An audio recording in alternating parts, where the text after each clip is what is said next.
Hello everyone. Next question हमारा ये था।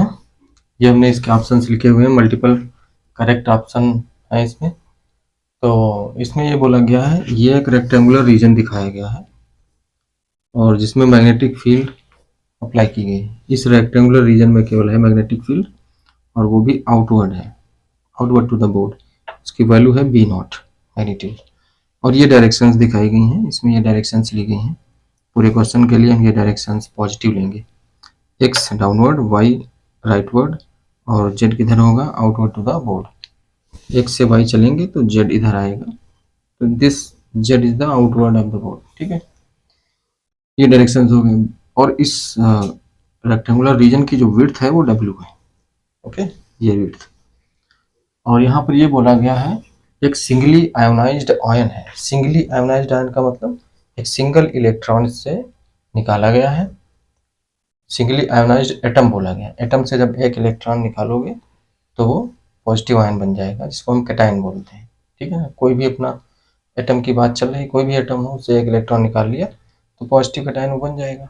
ठीक है, तो वो सिंगली आयोनाइज्ड आयन है, उसको 192 वोल्ट पर एक्सीलरेट किया गया। इधर से वो इनिशियली रेस्ट पे था, रेस्ट से छोड़ा गया, रेस्ट से उसको इनिशियल वेलोसिटी 0 थी, रेस्ट से एक्सीलरेट किया गया, कुछ वेलोसिटी दे दी गई, कुछ एनर्जी दे दी गई और वो अपना चलता चला जा रहा है।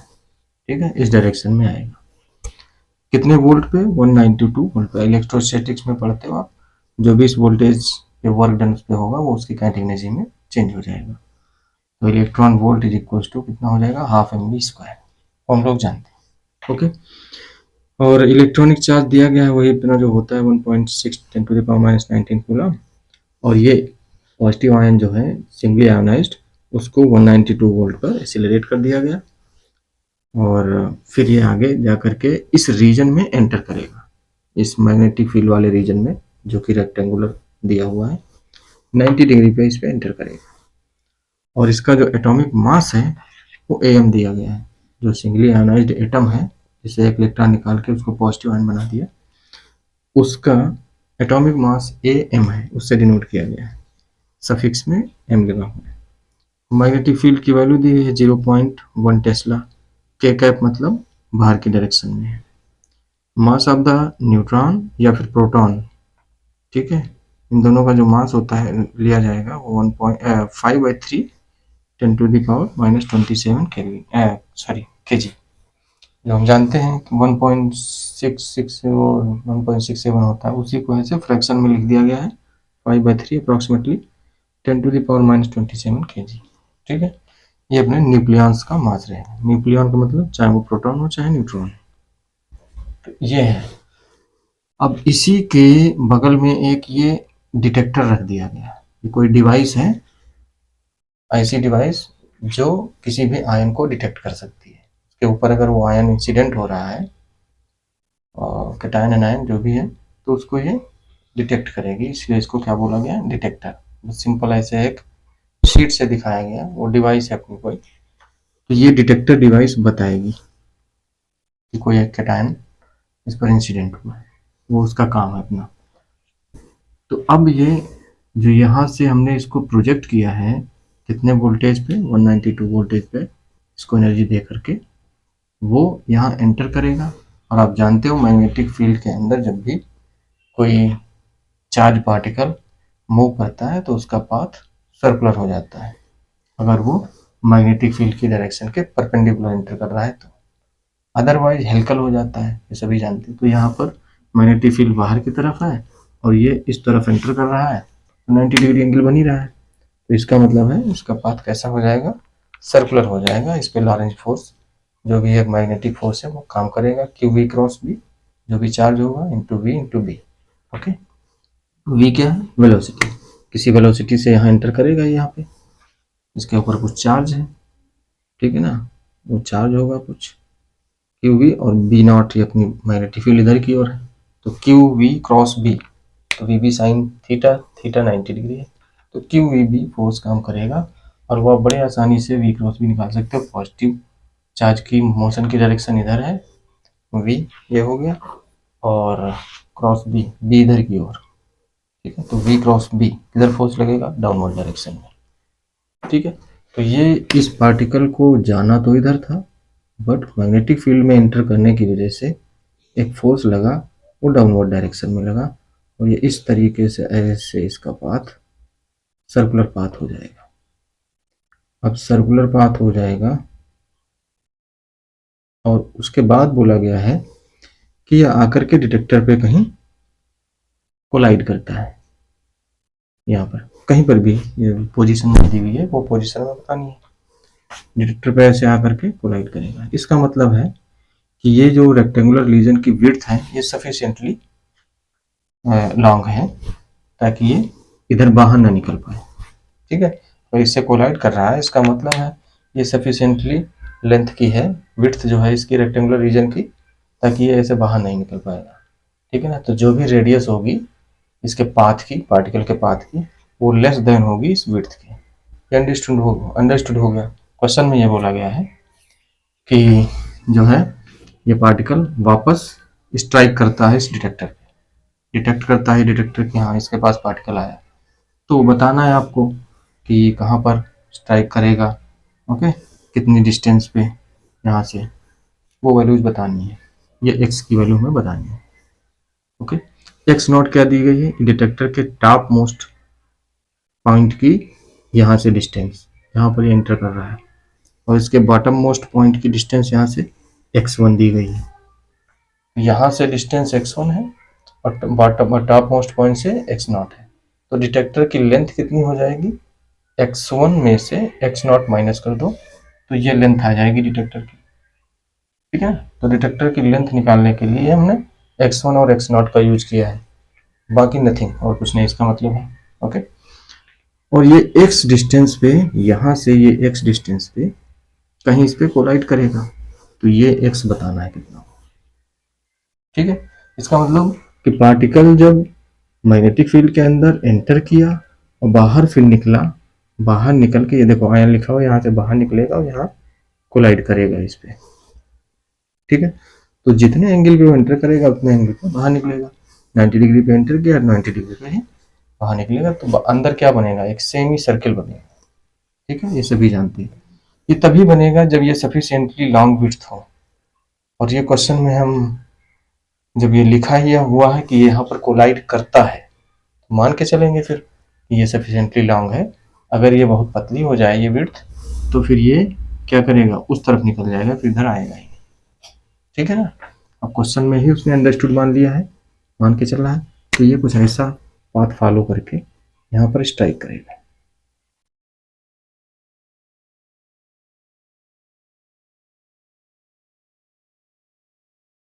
ये इस तरीके से फिर यहाँ जाएगा, तो ये अपना कहीं सेंटर बनेगा और इसकी ये रेडियस बन जाएगी। ठीक है ना, तो आप देख रहे हो ये रेडियस आर आर 2r के बराबर, ये क्या हो जाएगा, x। x क्या बनेगा हमारा, x ही हमें फाइंड आउट करना है।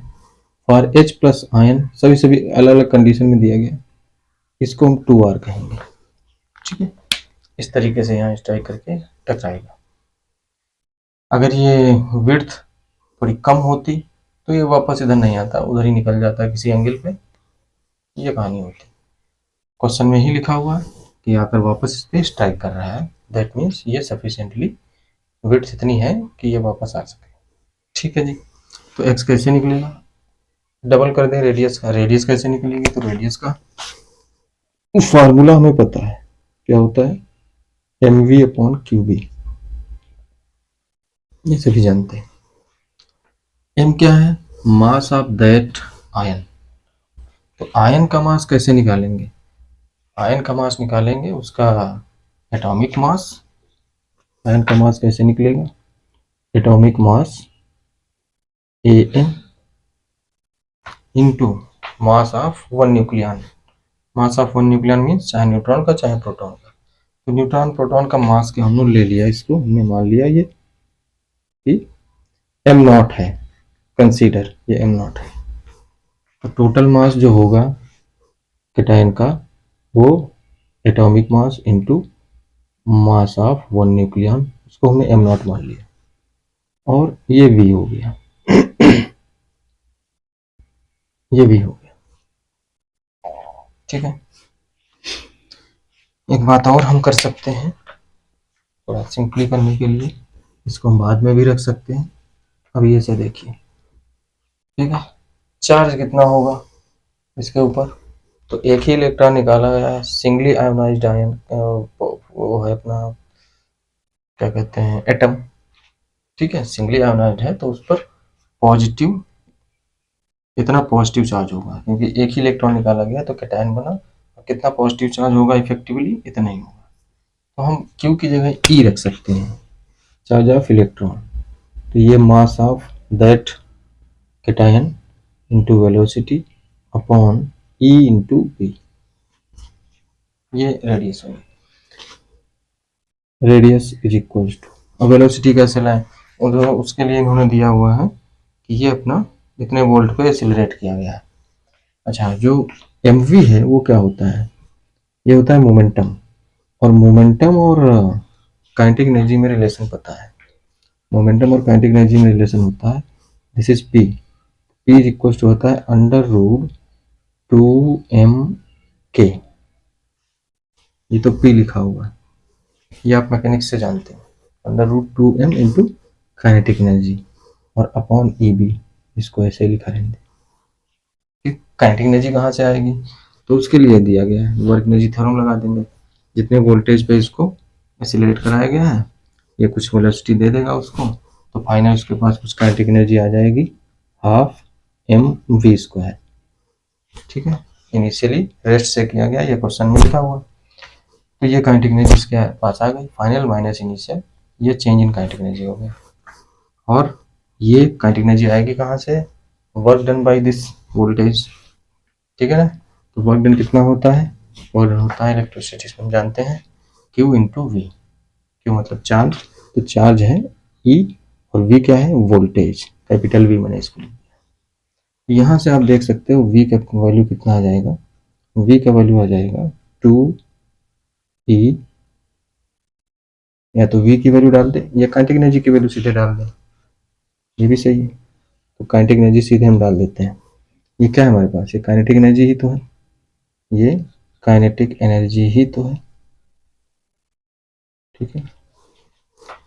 तो K की जगह हम ये पुट कर सकते हैं E into b, under root 2m E into v, K की जगह हो गया अपना, और नीचे क्या था E इंटू बी, इसको स्क्वायर करके अंदर भेज सकते हैं, तो रेडियस इज इक्वल टू आ जाएगी under root 2m by E² b²। अच्छा, b यहाँ जब हम कह रहे हैं तो उसका मतलब है b0, क्योंकि क्वेश्चन में डिनोशन b0 दिया गया है, b0, तो एक e से e कैंसिल, अंडर रूट के अंदर आ जाएगा 2mv अपॉन e b0²। अब इस मास को हम रख सकते हैं, ये मास ऑफ दैट कैटायन है, सिंगली आयोनाइज्ड आयन का, इसको क्या हमने बोला था, इसको मैं लिख सकता हूँ 2 टाइम्स मास की वैल्यू लिख सकता हूँ atomic mass into mass of 1 nucleon, ये हो गया m की जगह, स्मॉल m की जगह into v upon e into b0²। ये सारी वैल्यूज हम पुट कर लें तो r की वैल्यू आ जाएगी, r is equals to under root 2, am तो ऐसे लिखा रहने दिया हमने, इंटू m0 कितना है 5/3 10⁻27, 5/3 इंटू 10⁻27, और v की वैल्यू 192 है इंटू 192, ये v की वैल्यू होगी, m0 और v 2 am ऐसे लिखा हमने, e 1.6 10⁻19, ये e हो गया चार्ज, b0 का स्क्वायर, b0 कितना है 0.1, दैट मीन्स 10⁻−1, और उसका स्क्वायर करेंगे तो 10⁻², ये आया। अब देखिए 19 और 2 21, माइनस के 21 है नीचे पावर में, और ये पॉइंट भी अगर ले लें तो माइनस के 22 है पावर में, और 16 नीचे बचेगा, तो ये 10 की पावर -22, 19 2 21 और 1 22, 22 जो है ऊपर ले जाओगे तो पॉजिटिव हो जाएगा, तो यहाँ 10 की पावर -5 बचेगा, क्योंकि पॉजिटिव 22 और माइनस का 27, तो इसको मैं लिख सकता हूँ √2am, और इसको मैं 3 से कैंसिल कर सकता हूँ, 3 3 6 18, 1 19 और 3 चौको 12, ये 64 बचा। 2am into 5, 2am into 5 into 64 और इंटू 10⁻⁻5, क्योंकि 22 नीचे माइनस में आ जाएगा, 27 ऊपर है, 22 5 27, माइनस का 5 बचेगा, 64 ये हो गया, 5 ये हो गया, 2am ये रह गया, नीचे क्या बचा अपना 1 पॉइंट नहीं 16 बचा, क्योंकि पॉइंट भी हमने ले लिया, 19 2 21 और एक पॉइंट वाला -22, तो नीचे 16 आ जाएगा। अब आप देखिए 16 चौके 64, 5 दूनी 10, तो 10 की पावर 1, यहाँ 10 की पावर -5, तो ये हम कैंसिल कर सकते हैं, 10 की पावर -4 हो जाएगा यहाँ, तो बचेगा क्या फिर, 16 चौके 64 हो गया था, 5 दूनी 10 इसके साथ एडजस्ट हो गया, 4 का 2 बाहर आ जाएगा, 2 और 10 की पावर -4 का आ जाएगा बाहर, 10 की पावर -2, और √am ये आ गया, रेडियस की वैल्यू तो ये आ गई अपने पास, ठीक है। ये am मल्टीप्लाइड में नहीं है, ये am क्या है, m सफिक्स में है, दैट मीन्स एटॉमिक मास, ये अपना सिंपल निकल आया, अब इसकी जरूरत नहीं।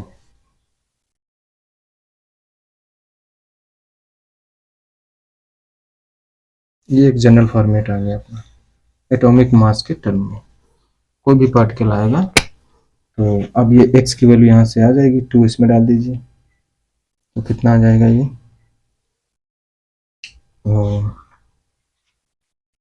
4 4 इंटू 10⁻²,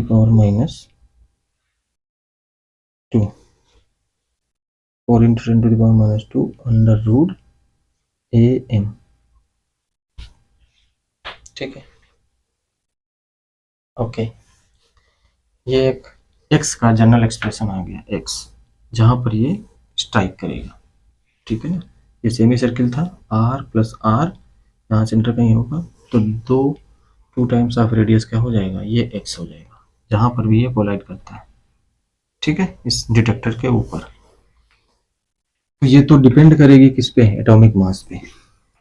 अब ऑप्शन देखते हैं, इन्होंने कहा for H plus ion x is equal to 4 centimetre, तो H प्लस आयन के लिए एटॉमिक मास कितना लिखेंगे हम लोग, 1 लिखेंगे, ठीक है, 1H1 का जो भी एटॉमिक मास है हाइड्रोजन एटम का वो 1 होगा, तो जैसे ही 1 डालोगे तो for H plus ion am क्या रख देंगे हम लोग 1, तो x की वैल्यू क्या आ जाएगी 4 इंटू 10⁻², 10⁻² को सेंटीमीटर कह सकते हैं, तो 4 सेंटीमीटर, ये पहला ऑप्शन तो आपका सही है।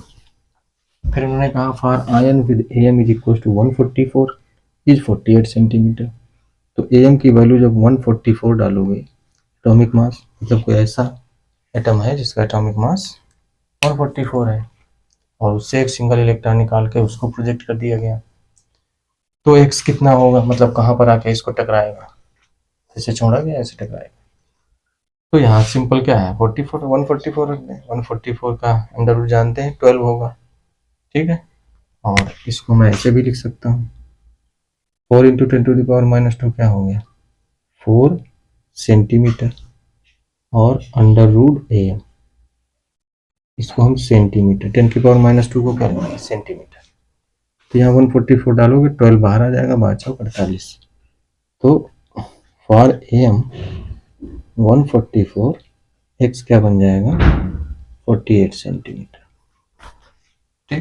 तो इसका मतलब क्या, ये भी सही है।